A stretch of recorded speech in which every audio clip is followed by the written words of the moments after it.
focus on being brave when you're talking about the market and talking about the journey ahead. But again, it's all about the lister and the valuer. They have the relationship with that vendor. But don't leave stock lying around beyond these clients. This is something that everyone needs to do because, like you say, you mentioned quite rightly that this looks frightening, okay? But actually, let me give you some encouragement. Be uncomfortable with some of the conversations because they'll be meaningful.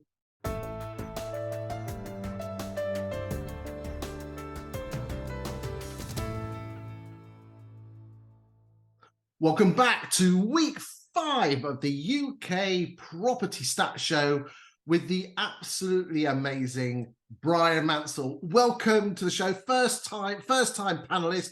Something tells me that you won't be your last either. Bryan, big in the game, huge in the game. Used to work countrywide, bit of a stat freak like myself, and now runs Gazeal, which is a firm which helps estate agents and home buyers and sellers get their sales through quicker and more often. That's less of the plug. Bryan, welcome. Hey, Chris. Great to be here. Yeah, you're right. Stats junkie completely. Absolutely love looking at stats because they're like a mystic. They're like a ball that tells you the future if you look at them correctly, and you can get out of jail. You can increase your business. You can solve so many future problems by understanding the key metrics and stats of your market. So I'm looking forward.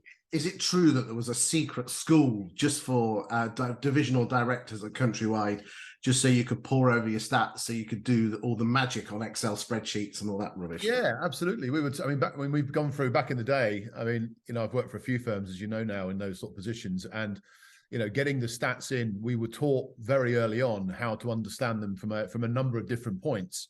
Your financial stats, obviously, to help run your costs of your business, but most importantly, the headline stats. Which, there used to be a thing back in the day called the magic eye.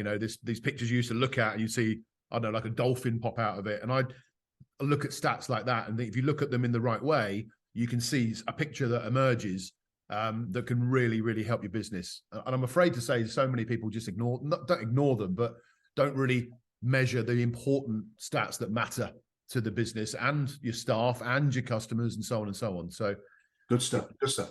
Well, today we're gonna do it in 3 parts. Number 1, we're gonna look at the national picture. Yep. Then we're gonna start looking at the regions and see how different ones are performing. And we've got some really different markets here. They're going in different directions. And then finally, we're gonna focus on a town.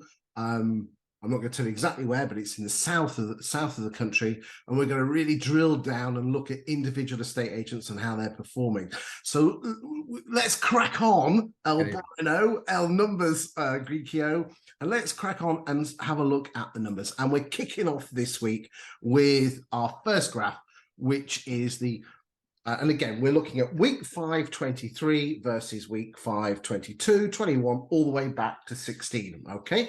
We will be looking at in a bit just how the trends over the last month or so, but let's just have a quick look at this. So that's telling me, Bryan, that for a week 5, we're in a normal market. Right. So I looked at, obviously, all of these numbers we've looked at together, and that is the overriding message that's coming out is this is a market that is pre-pandemic market, is almost what you classify as the normal market that those of us agents that have been working in the industry for long enough will remember, and there was a very interesting point actually made by Martin Lewis on his show. He's a god in my book for what he does to help people. He talked about, the housing market. He talked about interest rates and talked about the number of the members of the public that were saying, we'll wait till it goes back to what it was. That's not going to happen. We've had a market blip of 4 or 5 years, or a few years really, that we've not seen before, and we're probably not going to see again. So are we out of that? Let's hope we are. But yeah, we're seeing numbers now that are more akin to the market pre-lockdowns. Good stuff. Right, let's move on. The next one, we're always working new instructions. This is this week's new instruction numbers versus the rolling 4-week average. Now we're past Christmas now, so we're now in January. Pretty stable there, don't you think? Yeah, well, look, you must have been living under a rock if you're an estate agent thinking that December's a cracking month for listings. It never normally is. So actually, when we're measuring a 4-week rolling average, you would expect to see an increase as we head towards the spring market, which is what happens normally, right? January is often a 2-week month for instructions. You get out to a load of vowels, people divorcing after spending time with each other at Christmas and so on in January, and then we start to see the instructions rolling up, which is great. So it's good to see that happening. Here's the magic spreadsheet, the spreadsheet of justice, as I like to call it. And as we can quite clearly see, we've got on week 1, we've got green is good and red is bad. The steadily, we had a slow start, but for the last 3 weeks, we've been hovering around the 30,000s in terms of listings. So again, I think we're just returning back more to a more normal market. Let's crack on and just go back. Average listing price. Now, this is something that's been worrying me, and we're going to come on, yeah, massively. And we're going to come on and talk about what's actually coming on the market versus what's actually selling. Now, the average listing price this week is 424. Last week, 409, and the week before, 399. I don't think this is overvaluing, because overvaluing's been around since even you were wet behind the ears in a estate agency. Not obviously that you would do that, Bryan, because you don't overvalue, but there's plenty, it's always been around. Yeah, that's quite a jump in a week, isn't it?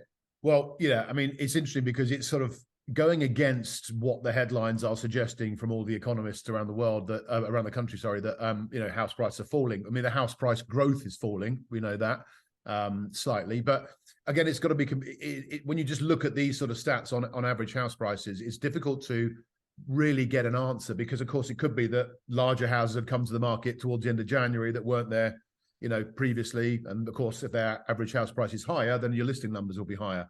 So it doesn't necessarily deliberately point to suddenly the same house that was 400 grand in 2022, we've just stuck a value of 425 on it. So there needs to be a bit more forensic investigations on that by your agency to see if right. Well, interestingly, and we'll just have let's again. I hadn't planned to do this, but we're just it's just the way we roll, Bryan.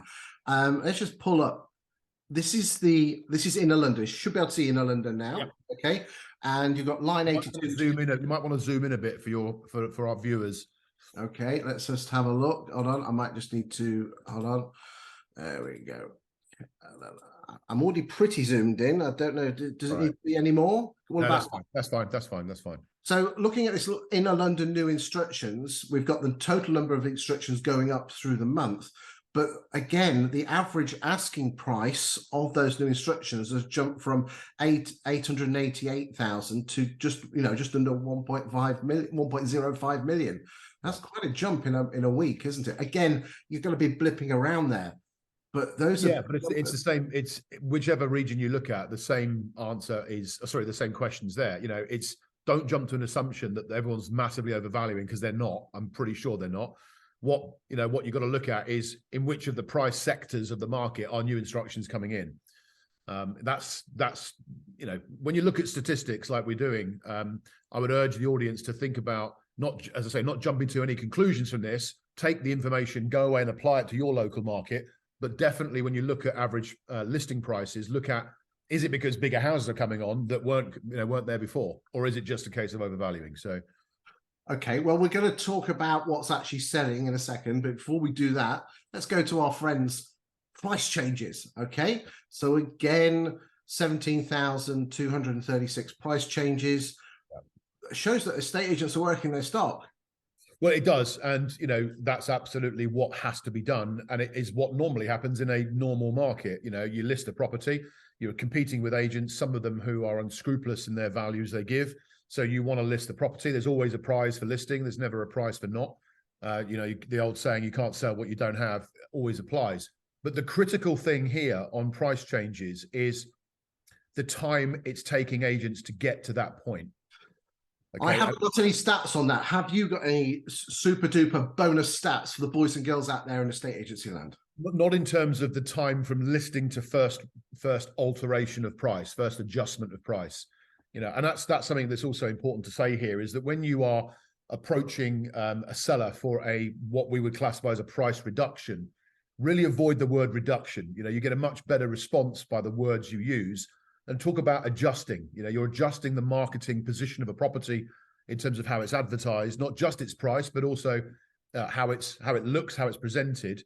But the key thing here, Chris, absolutely critical thing is how long is it taking you from when you've listed it to when you first adjust that price downwards? And that has got to be, to me, really a week to 2 weeks after it comes on. Well, that's good classic estate agency. The owner wants a little bit more. Mr. and Mrs. Miggins will put it on a bit more. But again, you know, it's all about the lister and the valuer. They have the relationship with that vendor. Don't give it to your negs. It's your responsibility. You put the bloody house on the market, you reduce it. Just because you've got your listing bonus or your tickle because you've hit your market share or whatever, take responsibility and get that price down. If you, because it ain't selling in 2 weeks. It ain't going to sell, is it? But it's, no, you're right. But it's also about, you know, valuers out there have got to be positioning these adjustments when they list the property. Too right. Absolutely. So you can't, if you suddenly ring someone up after 2 weeks, 3 weeks, and they haven't had any viewings and say, we need to get the price down, you're unlikely to get what you want. The second thing that we need to look at, which we may talk about with sales, that is absolutely true and hasn't been probably that prevalent over the course of the last couple of years, is if you're asking for a reduction that you're comfortable with, you're not asking for enough. Wow. Because it's all well and good looking at 17,236 price changes, but if they're all $5,000, then they're not going to have that much of a material effect in the result which you're doing, which is the outcome you're looking for, which is finding a buyer and getting a deal done. So the old rule is, I'll say it again, if the reduction you're asking for, you're happy to ask for, you're not asking for enough. Wow. And remember, boys and girls, remember the right move price bands. None of this 49, none of this 499,999. Put it on the price bands, which means you're covering both angles. Just quickly look what the rolling 4 week is, which again is not bad at all. And moving on to the average asking price of all the price changes in week 5 compared to the other years. You wouldn't think that house prices are going up, would you? Well, no, you wouldn't. So you're measuring here the asking price of properties that have received a change in price. And yes, and this is their original asking price. Yeah. Okay, fine. Yeah. So look, you know, like everything else, this is statistics that are designed to give people the opportunity to go and ask more questions and do some more investigation to their own stock. If you really need to also match up where your buyers are looking in terms of their price ranges. So it's really critical that if you take all of the buyers you've got on your database and block them into the prices they're looking at, you then match that with your stock. And are you getting the reductions in the area where you have the most buyers? That's just really good business. Absolutely bang on. I mean, interestingly, here we got here, I don't know if you can see on the screen here, but the average reduction has been on a 391 property. That's 391,000. Let's move on and actually get back to the next screen, which is, there we go, just pull that up. So we're coming in now, sold subject to contracts, okay? So that's telling me that 21 and 22, because remember, COVID hadn't hit by 20. Yep. Okay, that's telling me that 21 and 22 were exceptional years and everything else is quite normal. Yeah, so look, that's exactly what we said at the beginning, right? And this slide kind of backs that up, is that we've had this market we've been in for the last few years since the pandemic, which has skewed our visions and our views of what the housing market is actually doing. And what we're seeing here very clearly is a return to where we were before, but slightly better, which is really good, really encouraging. So that's, to me, that's not a negative position. That's a strong position. Now, this is very interesting because I know you talk to an awful lot of estate agents, but a lot of my clients that I work with are comparing their 23 to 22. Yeah, and they're beating themselves up. You've got to be looking at your stats from the teens, haven't you? I think that, yeah, you're right. I think the important message here for the owners and directors to understand, which I'm sure they do, but more importantly, to make sure that their message to their teams is correct, is what we've gone through the last few years, as we keep saying, is not normal. Okay, so what we're looking at now is what we would, those of us that have been around long enough, would expect to be a normal housing market. You know, reasonable level of stock coming in, prices that need to be adjusted to find a buyer if they're not selling, because that's the ultimate reason why it doesn't sell. It's too much money. So get that done, and you'll find a buyer, no matter what the market's doing. I mean, Christ, we were doing this in the middle of the financial crisis and still selling houses by that, using that formula. And, you know, and basically, if you were earned in a state agency If you only joined a state agency probably from about 2012, 2013, speak with your colleagues that have a little bit of grey hair and ask their opinion, and ask your boss how to do good vendor management. As Bryan rightly says, if you want a price reduction, you've got it's got to be a big, hairy, audacious price reduction if it's not selling. But at the end of the day, there are ways and means that you might want to just almost like position a price reduction a week before you're actually going to ask for it. And there are techniques, aren't there? I mean, have you got... Yeah, I'm going to just cut in there because there's another really key point for people to understand, because a lot of people that might be watching this or might be working in agency have not experienced a market where they're having to go to a seller and give them what they may perceive to be not great news, i.e., we've not been successful. We need to adjust the price down. But the key thing here is that, if you are going to ask for a meaningful adjustment in price, and when I say meaningful, you've got to focus on the expected outcome, which is to secure a good buyer. Then if the seller, you're going to get some sellers that will say, well, no, I'm not going to do that. I'm not going to lose that much money. Well, it's not money they've ever had. It's fantasy money, right? Monopoly money. So that's the point that needs to be understood. Secondly, by adjusting a price downwards, you could actually ultimately receive more money for it, because what you're doing is you're bringing a property into an area of demand and increasing the demand for it. Any price that is advertised for a property does not necessarily mean that's the price the house will sell for. It's designed to encourage interest, to get negotiators to negotiate with a group of buyers and increase the price that way. So it's really important that sellers' expectations are managed here correctly, and that this is not money that they will lose. This is designed to make them money, but most importantly, it's designed to achieve what they set out for by instructing the agent, which was to move home. All right? That's the point. And of course, any reduction, any change in price is relative to the onward, to their position moving forward. So it's always good news. It's about, we've tried this. Let's try a strategy that now involves an adjustment to this level into this market sector, and let's see what happens. Boys and girls, aren't we so lucky to have Sir Bryan on the call? Right, now we've come on and talk about what the average asking price of what's actually selling. We're just going to spend a couple of seconds on this one, but I want to flick back to the big spreadsheet because I think that tells even a bit bigger story. But the simple fact is this, is that the stuff that's at the average asking price of the stuff that's selling is $350. Compared to the rest of the years, you would kind of expect that because house prices have risen. But this is the bit that does particularly scare me. Not scare me, but is the percentage, this black line here. I don't know if you can see it. Can you see that? Does it come out quite well, Bryan? Yeah. Percentage difference between the listing price and the sale price. Yeah. So if you actually look in week 1, the average asking price of every new listing was 431, and the average asking price on this one here was 348. So therefore, there was a 23.92 difference between what was coming on versus what was selling. Now, okay, that's 1 week in isolation. But if you actually look here, the average in terms of is that there is a 21% difference, if you take the averages of those two, between what's coming on the market. So the average asking price since January the 1st of what's been coming on the market has been 417,000, but the average asking price of what's actually selling is 344,000. Right. So really, on this one, this is something that everyone needs to do because, like you say, you mentioned quite rightly that this looks frightening. Okay, but actually, let me give you some encouragement. We're looking at averages. Okay, we're looking at we can look at that black line there under week 5 and say, holy shit, houses are coming on, and then they're having to drop 21% to sell, or bigger stuff's coming on the market and lower price stuff is selling. So that's exactly the point. What I would urge people to do is do an exercise and really do this all the time, and what we used to call the last 5, right?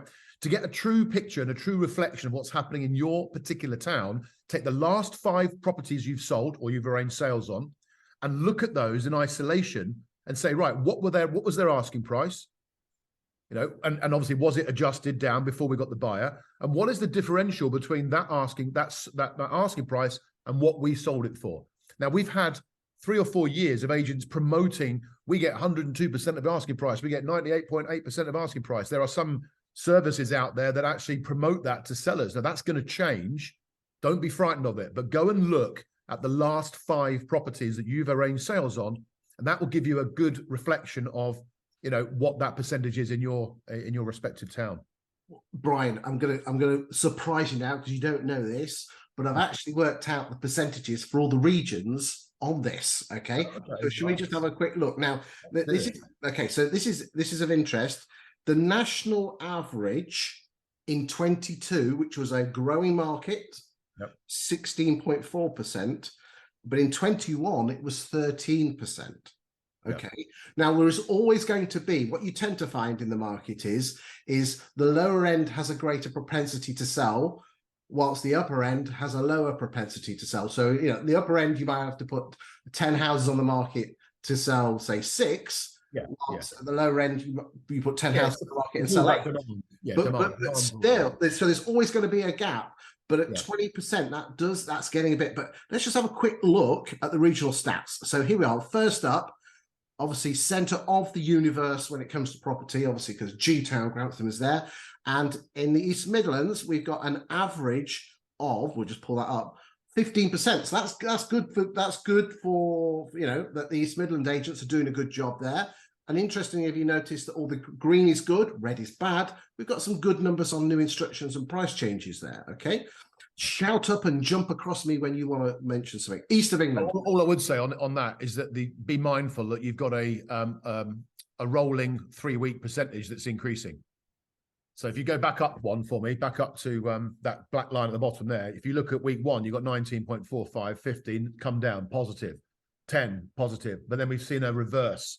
We've bumped back up to 14, back to 16. So whenever you see, when you're looking at your stats in your business, spotting trends, especially over a rolling weekly or monthly period, is critical. Rather than comparing them necessarily to this time last year, this time in 1978, you want to really look at a rolling position. Where are you against the previous 2 months? Some of the times you'll see that and go, well, it was Christmas, so okay, fair enough.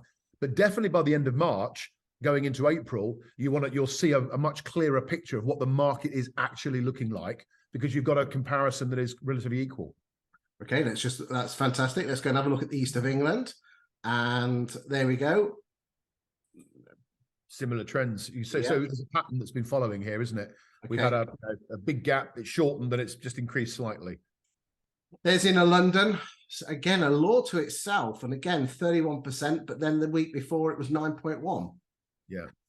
Again, that could be directly relative to the change in prices there, that the prices changes from 881 to 1005. But again, let's just have a quick look. The average asking price of stuff that's selling has remained pretty stable at late 7s, early 8s, hasn't it? So what that would probably give you an indication is that people are listing at higher levels, but they're actually selling at lower levels in pure form there. Because if you look at the sold subject to contract price of 796, 807, 777, there's a relative consistent level of prices there. Whereas you look at the new instruction price jumping by 20%, then you can probably see that bigger stuff's coming on. It'd be interesting to see the next few weeks. We'll see whether that actually is. There you go. The average asking price of what's coming on the market in London, 953, as opposed to 795. A big number, big difference. Right, let's move on. Canny bag of Tudor, as they say up north, in the northeast. I tell you what, there's some good numbers there, mate. Yeah, so that's showing that people are listing what they're selling. So actually, an 8.48% difference between the listed price and the sold price is actually a normal set of numbers, really, isn't it? Yeah. So I mean, the average asking price of the stuff that's selling in the northeast, 176, versus the average asking price of what is coming on the market, which is 200, which is not a bad difference of 13.5%, which is not bad at all. I know some rounding numbers there, but let's move on. The northwest, again, slightly higher numbers on the difference, but again, the thing with the northwest is that you have the juxtaposition of big posh areas like your Didsbury's and your Cheshires and your cheapest chips areas as Bolton. Keep you shout up. Isn't it? Parts of it are, but like every town, there's parts that are cheap and parts that aren't. Okay, so average sale price 238. What's average listing price? Just coming in just for 271. Again, nothing particularly to worry about there. But in terms of the again 13.6. So I think again in London so far looks like the one that's spoiling the party. Outer London. Now this isn't. Wow, look at this, Brian. Yeah. That's good. Outer London is going to be the outskirts of the M25 going into North Surrey, you know, all that sort of stuff, and then all around South Hertfordshire and so on and so on. So, you know, Middlesex and et cetera, et cetera. So, you know, that's a good consistent set of numbers there. Look, it certainly is. Scotland. Now, again, Scotland is a little bit different because of the way they have their laws. So when they go sort of the contract, you know, it's not called sort of the contract, but in this instance, it's a little bit more secure, which means that Scotland always looks amazing. Okay, but we don't want to not mention Scotland because my family comes from Scotland and we don't want to miss these guys out. We love the whiskey as well, don't we? And the shortbread. I mean, Scotland's the model, right? If we could have the Scottish model across the rest of the UK, a lot of our problems would go away. Indeed. Right, let's move on. Southeast. Now that's interesting. It looks like all listings are going up, price change, working their stock, sales going up, and the difference on the listing to sale price is a very interesting. Let's just hold on a second. I've just pressed the wrong bloody button. I don't know what I've done there. Keep smiling. It might go away. I mean, the Southeast, there's you know, obviously I've worked a lot of my agency time in that market, and you know, it's kind of like the middle market of the UK in a way. You know, you've got a consistent level of people moving, a lot of chains, a lot of people moving around in the area there as well, and you know, the house prices there that are coming on. That's where the majority of stock that actually exists per square mile sits.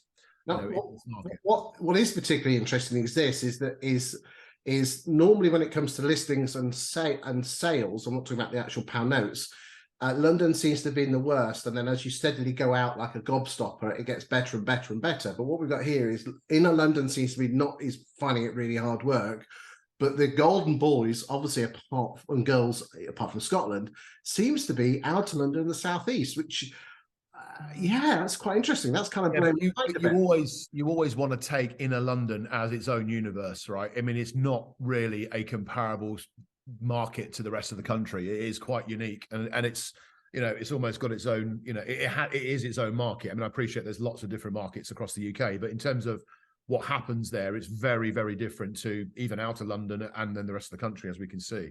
There you go. That's a top thing that you've learnt there, boys and girls, in the stages in London. Southwest. Again, things seems to be going quite well with growth of listings.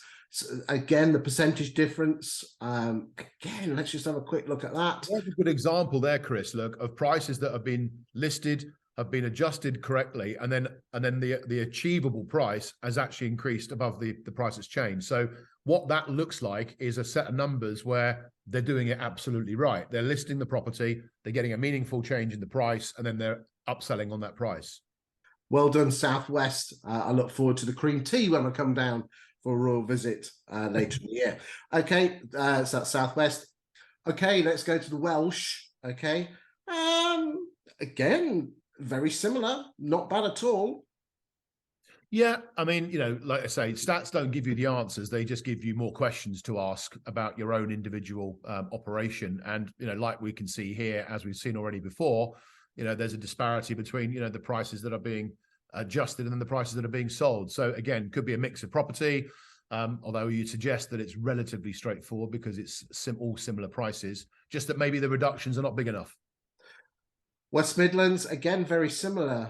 And let's just move on to Yorkshire and Humber as well. Again, everyone seems to be doing quite well on this, although again, notice that the good numbers in Yorkshire are week 2, week 3, whilst the good numbers in the southeast and Wales and southwest were more later on. So again, wonder if that's something. The key thing here, Chris, right, is to take the can you go left for me a bit?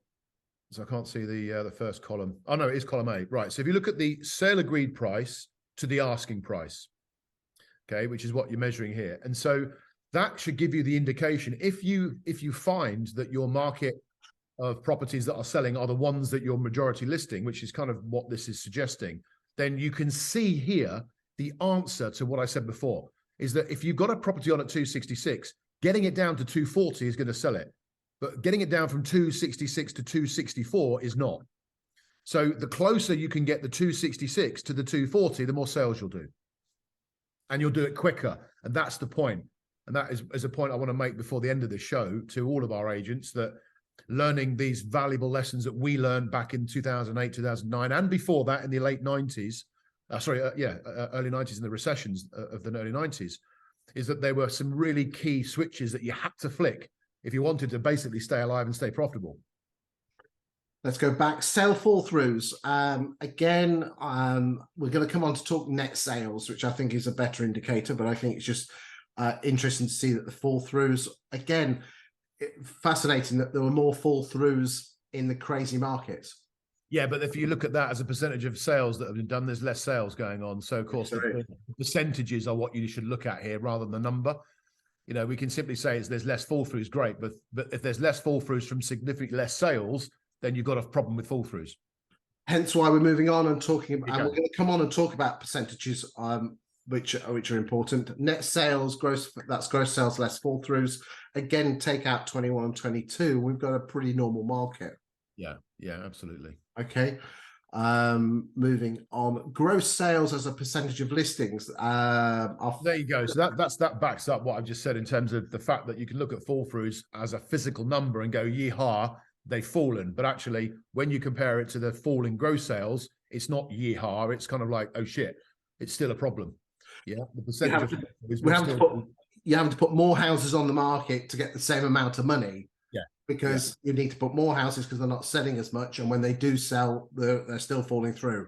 Well, this is the point that I make on a daily basis, almost minute by minute basis to our agent network, is that things, if you list a property and you don't adjust that price quickly enough, then what you're going to do is you're going to prolong and reduce the amount of deals you're going to do and increase the amount of time it's going to take you to get paid, which is painful enough in the last markets we've had. So if you are increasing the amount of time that the house stays available through inaction or bad advice, i.e. we're suggesting a reduction of $5,000, just to get it ticked off for your boss, it's not going to do it, right? It's got to be an uncomfortable conversation to get that price down to speed up the sales process for you and your clients. Okay, fall throughs as a percentage of sales, and in a second I'm going to pull up the monthly figures as well. Any thoughts on that? Well, yeah, I mean, the first obvious thought is back to what we've said. That when you look at the physical number, you think, yeehaw, sales have dropped in terms of fall throughs, but actually it's the worst for 8 years. So that's a real problem still, and it's going to get worse. So this is just reiterating the point of what we're doing with sellers when they list in terms of managing expectations is absolutely critical, and the speed of getting these changes done is vital. Okay, let's just break it down regionally, and you can quite clearly see here in the top right-hand corner on this box here, that is the 22.45. These are the numbers that were in that graph there. But if you split down by region, we've got a more again, the percentage of sales falling through, there's a greater propensity in the London area and the southeast, because the red means more fall throughs, green means less fall throughs. Yeah. Again, I would expect that, but any thoughts on that? Well, only the fact that the reason I set up a business that we operate on, and those of you that know what Gazeal does, we're trying to make the rest of that country look like Scotland, and there's all your proof you need. If you can get your model changed to make it mirror what we do in Scotland, then you're going to have a better business this year. Do check out Bryan. This is not, I can say it, you can't, but Gazeal is absolutely fantastic. A lot of my clients use it. He's not being paid to say that, or he's not being paid for me to say that. Absolutely do check it out. And I think it's just important while we just say that now is that all this data has come from 20 EA through their Insight platform. They have not paid us to mention this or their platform, but you can find this data and extrapolate it out using the 20 EA Insight platform for your area. They give it to me for free, so I can use this data and share it with you boys and girls in estate agency land. Oh, just while we're at it, we're getting some more data providers coming on board in the coming weeks and months, so we can get you even more gorgeous data Obviously, I think we've started a trend here, Brian, and all the data providers want to share it with us so we can share it with you, boys and girls. Right, that's less of the advertorial, and let's go back to the screen. Let's go back. I've definitely got some key points that I want the audience to understand here at some point, but let you carry on with this first, and then we'll. Okay, right. Well, again, price changes as percentage of listings. Again, that's a friend of the show, Lee Wainwright's. That's one of his favourites. I'm not, any thoughts on that before we? Well, just the fact that the more of your stock you get reduced, the more sales you're going to make, right, in this market. Yeah. And that's absolutely standard agency from years gone by, which is what we're back into, as we've already seen from the numbers you've shown. Now, boys and girls, these slides here, they are available to download on YouTube. If you go look at the description, click on the link. I ask that you don't use them in your own social media. They are just there for your own personal benefit, and they're not to be used on social media. If you do wish to use them on social media, then I would ask that you contact me. I am available on all most social media platforms, and I will look at your request. Won't charge you for it, but I need to see who you are and what the purpose of the share is. Okay, right, that is the end of the slides.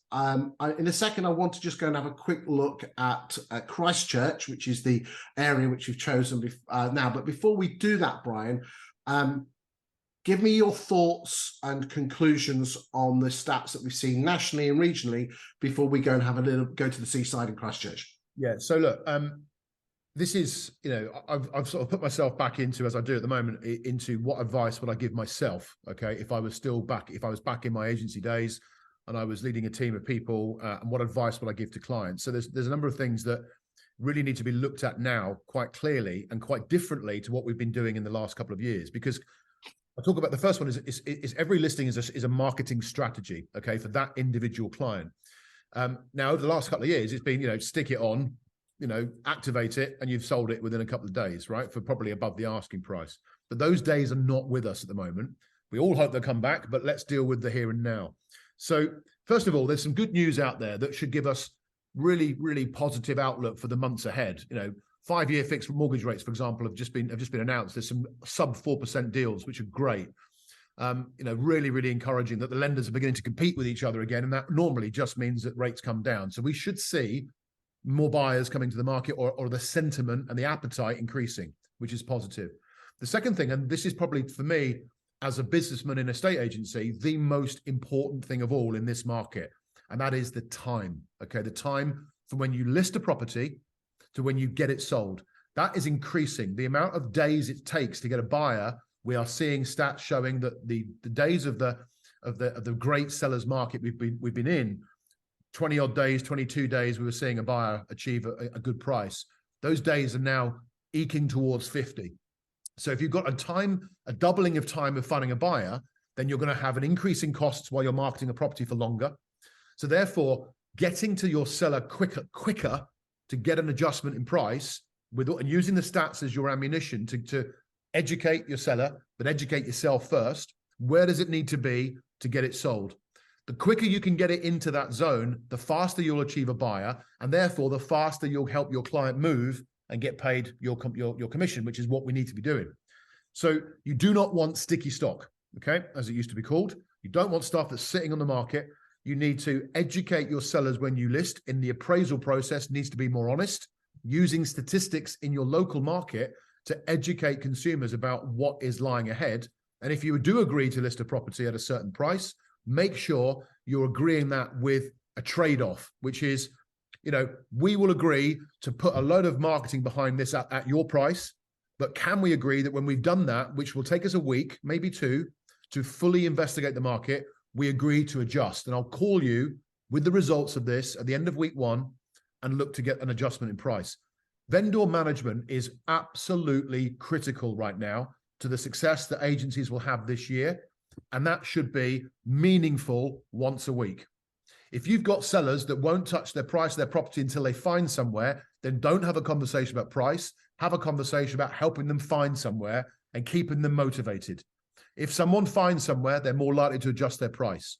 If you hammer a seller who has not found somewhere to move to for a reduction, you will accelerate their withdrawal from the market. So be very careful with that. So focus on the time, get to the job quicker, give better advice, get the prices down, you'll get them sold, you'll survive and have a good year. Mate, this is gold, mate. I just absolute gold. And people got to follow a process, Chris. And this is proper strategy. The strategy of the years gone by of stick it on Rightmove and then wait for the phone to ring, that's not the strategy. Some agents will still be adopting that, and there will be some markets that may still apply to that. But the general rule of thumb, respect your client's wishes in terms of getting them from A to B, give them the right advice. Don't be worried about telling the truth, and use factual, logical evidence, statistics in the market to back up your advice. That encourages sellers to listen to your advice, seeing the evidence, which is factual, they're more likely to make the right decision. Mate, I'm going to lift that out. That was just fucking gold. That's a technical term. Mate, right. As a gift from me to you, we're going to spend the last 10 minutes. Look at this. We're going to the bloody seaside. We're going to look at Christchurch, okay? So, boys and girls, if you want your town focused on, where we look at all the estate agents and how they're performing using the 20 EA tool, you can really get some fantastic. And have you ever been to Christchurch? Yes, I have. Yeah, I believe it's the posh part of Bognor Regis, isn't it? Yeah. There you go. Right then. Okay, so can you see the 20 EA platform at the moment? I've swapped over. So therefore, what we're going to look at this. We're going to skim through it. This will only be of interest to people who are in Christchurch, but yeah, this is available to all estate agents through the. I ought to be paid for this, but they. That graph, that graph you've got there, and obviously I use this data as well. I've been using it for a while. It's excellent. The graph you've got there with the bars on the right hand side. That's kind of what we were saying before, is when you look at that, shows you where the biggest level of activity in terms of listings coming into the price range is over the last 3 years.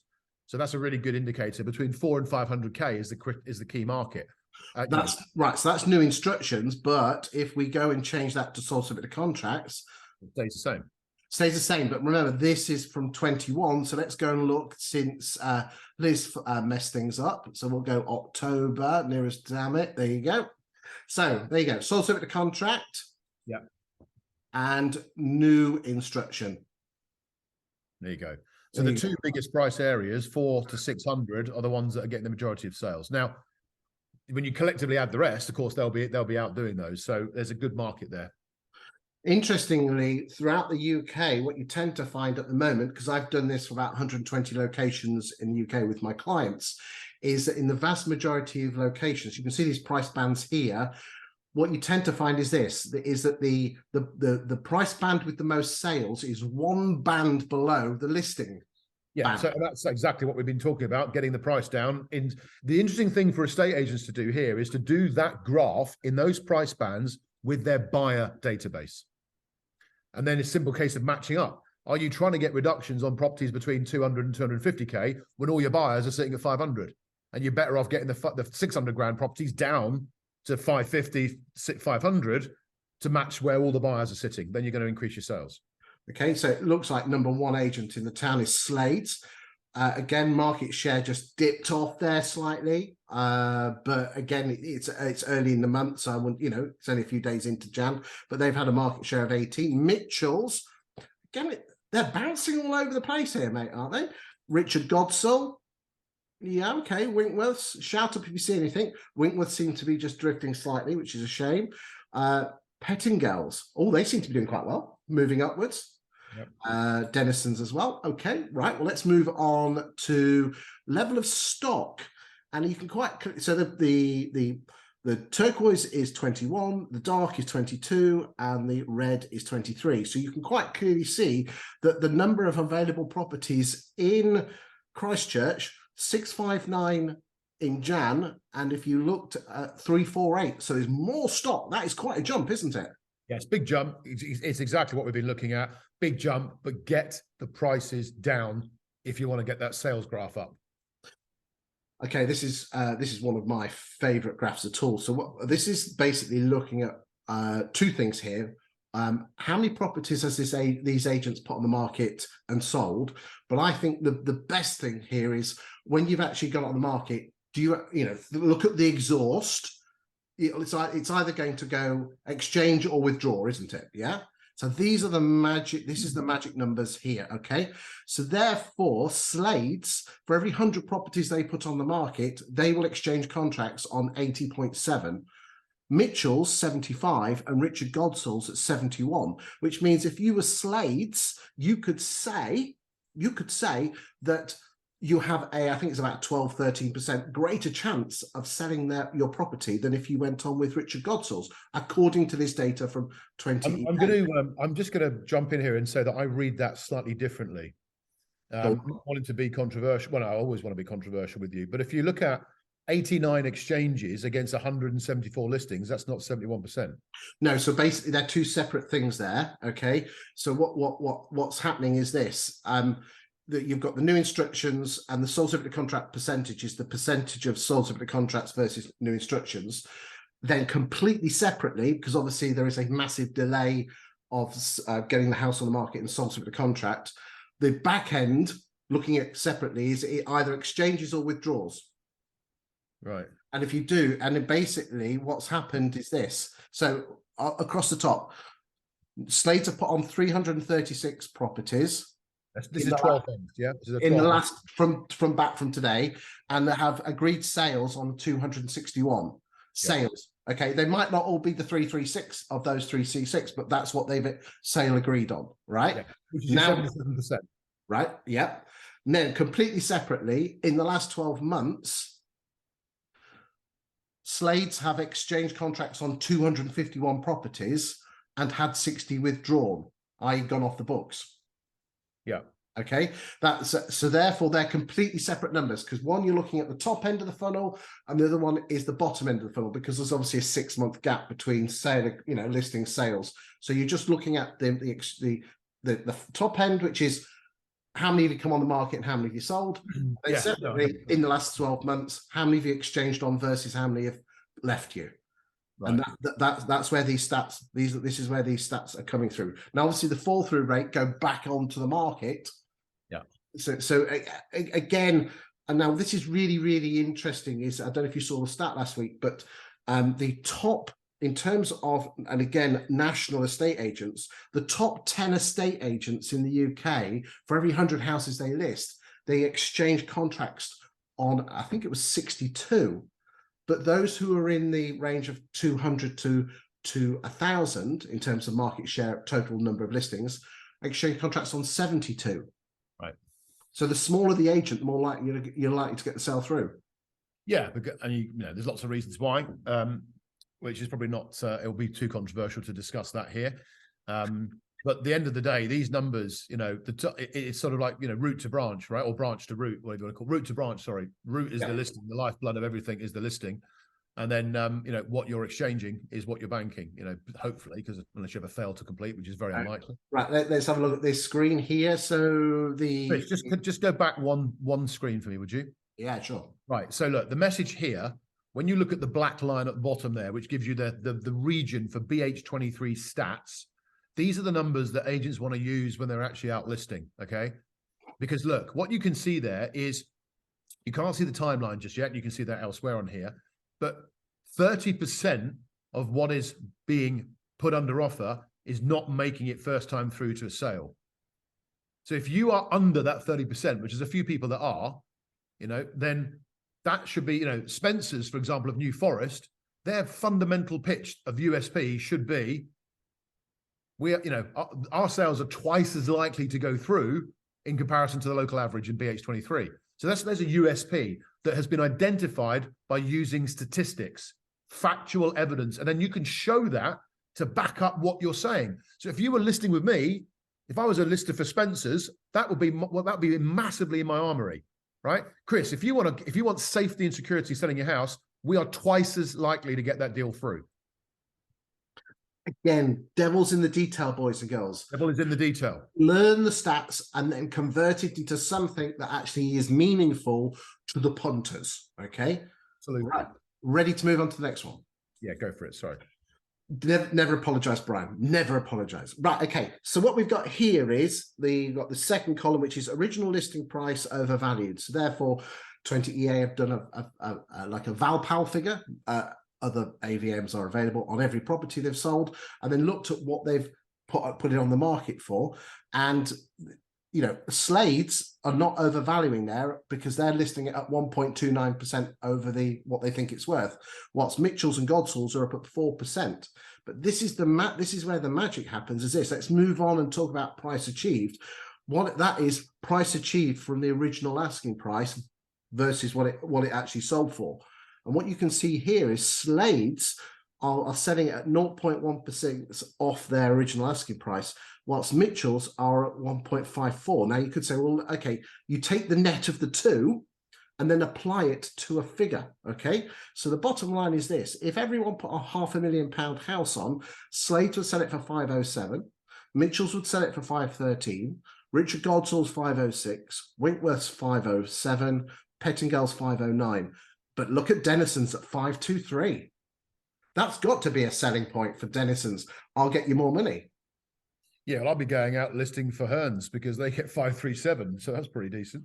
It is, but let's just where are Hearns? They right down the bottom, right down right the bottom. But again, only seeing little numbers here, mate. Small, yeah, it's a small sample size, I know. But again, if you are a small agent and you want to compete with the big boys, these are the things that you pull out to give you, you know, an unfair advantage. How quick are they selling them? So it looks like Richard Gazeal, new instruction to Salisbury contract, 32 days. And again, the average there is 43 days. Okay, so that's in the last year. And then how quick are they getting them through? This is where you need Gazeal, Brian. Here's a plug. Go for it, son. Yeah. Well, look, I think, you know, the first paragraph, the first one there, NI to SSTC, new instruction to sold subject to contract. That's the critical metric right now, because that is in the agent's control. Okay, SST to completion is no longer in the agent's control, so to speak. So control the controllables, right? Mr. Estate Agent, Mr. and Mrs. Estate Agent. NI to SSTC, that is the area where you can directly influence the time it takes for someone to move and you to get paid by doing what we've talked about earlier on in the show. Getting right advice to clients, getting on with it quickly, getting price adjusted faster, and getting them adjusted meaningfully to achieve the outcome that everyone wants, a buyer at a price that can then get it through to completion. Because you can control everything up to the point that sale agreed. So control it. Mate, this is just gold. This is the Bank of England. This is the Fort Knox of estate agency gorgeousness. Hey, boys and girls, we've got some letting agents here as well. So let's just see what we're doing here. And Slades, again, top of the shop. And again, this just shows market share in the last year. Interestingly, although what I've been hearing an awful lot is that this is dependent on it being on the portals of their website. And so many agents have not been putting listings on their websites in the last year. So there's a little bit of weirdness here on the figures. Thoughts on, you know, just anything you want to add to that, or just anything? Oh, just it's interesting that Open Rent, which is currently the largest, you know, agency in the UK, a direct to consumer platform, is not featuring high in certain areas, and that shows the strength of good local independent agents that are well managed, well promoted, and have the right, you know, the right advice. Absolutely bang on. If we were to look at the national figures on this, Open Rent would be, I think, number one, wouldn't they? By country. Yeah, interesting. So again, just interesting, just to show you, it shows you what the growth is. And again, this is a nice little graph here. It shows you what you did this year versus last year in terms. So Slades, okay, so Slades have put less houses on the market for rent, but again, that could be down to the fact is that they didn't put their properties on because we all had, you know, whether that changes, I'm not 100% sure. But anyway, that's enough stats for you, boys and girls. Brian, in a second, I'm going to come back and I want you to just give me your final thoughts on what you've seen today and the advice that you give to estate agents and letting agents and anyone else who's interested in the property market. So just have a ruminant on that just whilst I just do this penultimate conclusion. Boys and girls, I hope you've enjoyed these videos. Brian, you've been truly exceptional and extremely good value for money. We are having a rotating guest each week to have a different point of view. And we'll be bringing another big name in the industry next week. But definitely, Brian, if you're up for it, the insight you've given me is truly exceptional. So thank you very much. I hope to see you again in a few weeks' time. But over to you. What's your final thoughts to the boys and girls out there in the UK estate and letting agency land? Yeah, I mean, the overriding message here is don't be frightened of the advice you need to give to people, okay? Because actually it's the right advice. You give that advice to your parents, so give it to the people that you go and see because they're relying on you. Control the controllables, okay? So you, as we just said, you can control the property and its strategy right the way up to completion, up to sale agreed. You can control it to some extent afterwards, but there's more actors involved, so it's difficult. But focus on being brave when you're talking about the market and talking about the journey ahead. You know, this is the market, right? Everybody knows what the market's like. The headlines are there. Be fast, be brave, be uncomfortable with some of the conversations because they'll be meaningful.